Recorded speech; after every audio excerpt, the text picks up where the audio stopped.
Mr. Chinedu Michael, you are welcome to Nigeria Center. Thank you for having me.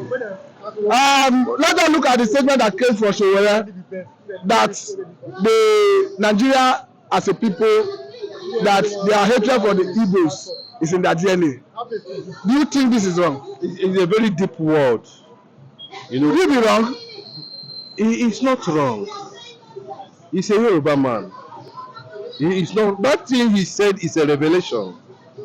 A lot of people are afraid to trade that part, but he has come openly to say it the way it is, telling the whole world that Nnamdi Kanu did not commit any offense, that Nnamdi Kanu is being held because of hatred, that he was kidnapped, because he is asking for Biafra.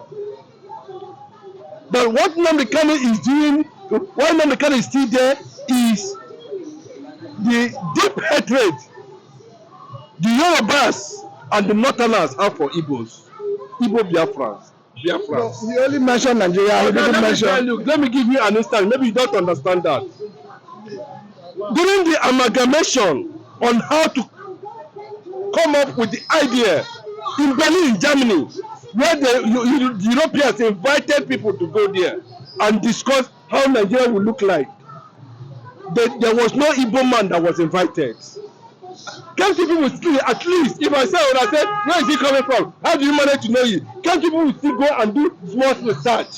That ab initio, Igbo man has never been part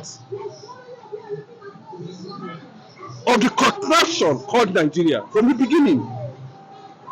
Right from the days of the colonial masters. And when the Yorubas and the Northerners agreed on Nigeria, look at what came out from Lord Lugard, how he was able to describe the three tribes that make up the components that make up Nigeria.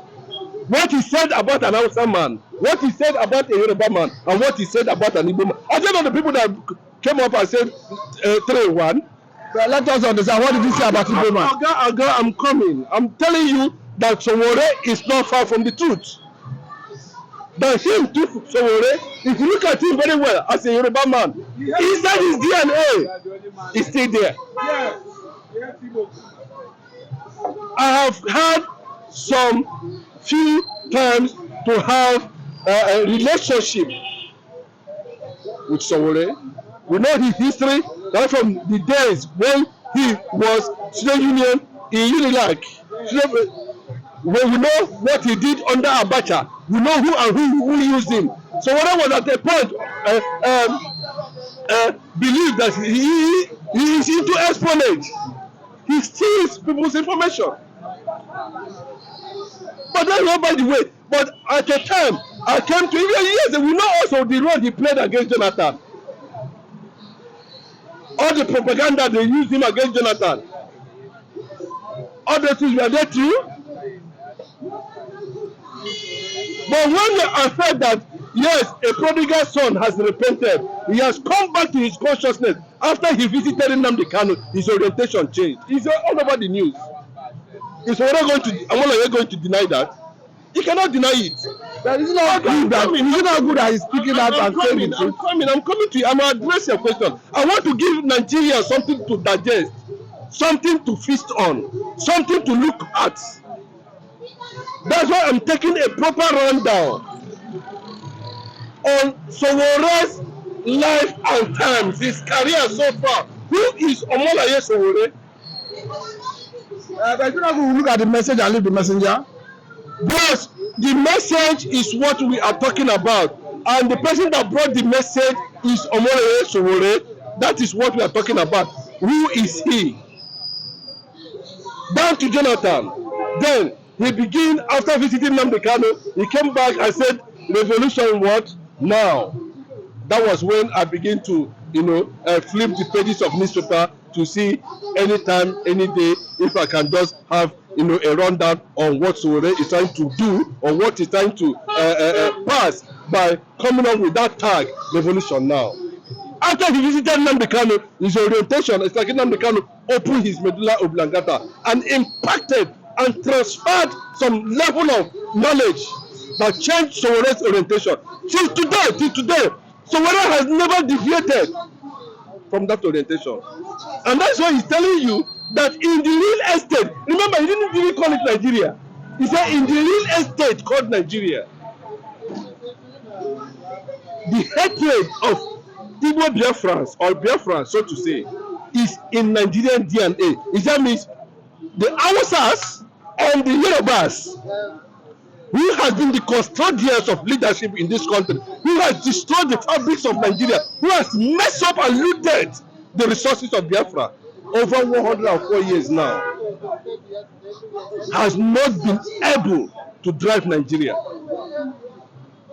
That Igbo man has become the president of this country, courtesy of the same thing, hatred. That Nnamdi Kanu was even detained and put in incommunicado because he is an Igbo man, not because he's asking for Biafra. And the people that did it are the caliphates, those who believe in the caliphates, those who believe that they are in for conquest, and they need about 70% of Muslims from the southwest to achieve their aim. And you look at Tinubu, after he has won his case to a certain level, Tinubu came back and said that he should go for trial again. What does that tell you? So what are you telling the whole world that these two people who are doing here are getting them the Kanu, and of course the whole entire Igbo nation is pure hatred. I say, who are Nigerians? Now then, But where did Sowore get it wrong? I am trying to tell you that what Sowore said is no good, is no go area when people want to talk about Nigeria. It was a hidden burden in there, in the consciousness of the West Nigerians. That's why Omolaye came out and said it. And they said, I know Igbo man that said it, they would not fling it with their left hand. He said, it does not have any water. But it's coming from a Yoruba man. That Yoruba and Hausa hated Igbos. Is it an Igbo man that said it? It's not an Igbo man that said it. And the news is everywhere. We shall go to another area. Thank you for standing.